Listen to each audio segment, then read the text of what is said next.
minutes as the designee of the Majority Leader. Thank you, Mr. Speaker. I ask unanimous consent that all members may have 5 legislative days to revise and extend their remarks. Without objection. Mr. Speaker, I rise today because all levels of government need to do a better job of getting the taxpayer dollars to the classroom and teachers instead of bureaucrats in Washington, D.C. and the capitals of our respective states. From Washington, D.C. to Sacramento to the county governments, far too much educational money is squandered on administrators and central planning bureaucracies. I see a path, Mr. Speaker, to paying our teachers up to 12% more without spending an additional dollar from current federal or state budgets. This week, I'm introducing a bill that I hope eases the pain for teachers and students in the classroom. My Cash to Classrooms Act will ensure states are not allowed to use backwards, regressive formulas for school funding called Average Daily Allowance, or ADA. In California, statewide data for the 2021-2022 school year shows that an ADA to enrollment ratio of 91.4%. That means that 8.6% of what should be the average school's budget is withheld because of absentee rates at the state level. So that's an 8.6% reduction to their full funding because of a metric that, frankly, the schools and teachers can't control. The teachers and principals largely can't control who comes to school on a given day. In many cases, the students and parents themselves can't control when they come to school. In California, there was a waiver that allowed schools to be fully funded despite absences because of COVID, but that waiver itself is now gone. But also in California, many schools still today require students to stay home if they test positive for COVID, regardless of the symptoms. So students aren't allowed to come to school, but the schools are forced to eat the cost.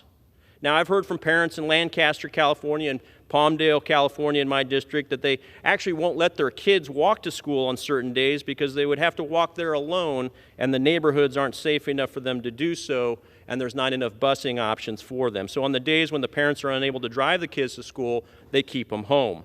Again, not within the control of the schools and not within the control of the teachers.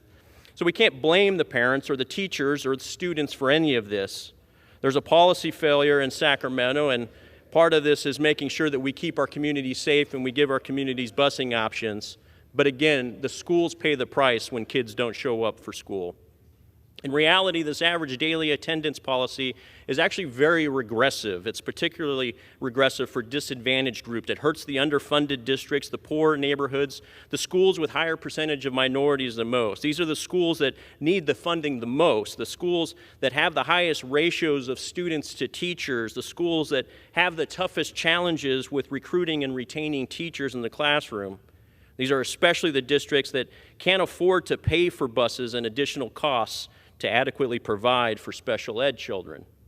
These poor teachers and principals are calling parents nonstop after school to try to get the kids to come back to school. They do so many times on their own dime and on their own time, and some schools have even gone so far as to put extra people on the payroll for the sole purpose of ensuring accurate attendance counts, not for the students' sake, but to prevent more money from being lost from the capitals. This in turn pulls even more resources and funding that could be used for teacher pay or class enrichment. Schools are having attendance competitions in the classrooms now. I've seen it firsthand at my own child's school. But having an attendance competition as a teacher, it's like having passengers have an on-time departure competition on a commercial airline.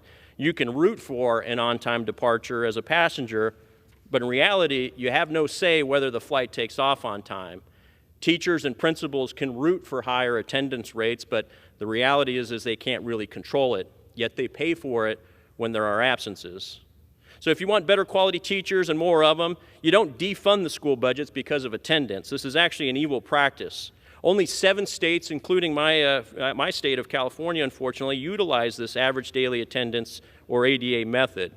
There's a reason why 85% of the states don't do this. It's because it aggravates the problems of attendance in our public schools, and it doesn't make sense. Let's pay our teachers more and not less. Let's get resources into the classroom and not fewer. And let's not let bureaucratic agencies pocket the cash on underruns that are created as a result of absentees in the classroom. In my district alone, the local schools are getting only about 90% of their funding because of this archaic way of funding schools. We can give the teachers a 10% pay raise with that money if we didn't fund schools this way. This would actually attract more talent, better quality workforce, and keep that talent in the classrooms longer. And here's another lever, Mr. Speaker. Administrators at the Department of Education here in Washington, D.C. on average make 2 times more than teachers in classrooms in California. The administrators here, the bureaucrats in D.C. within the Department of Education, make $120,000 on average every year. Let's pay the bureaucrats less and pay the teachers more.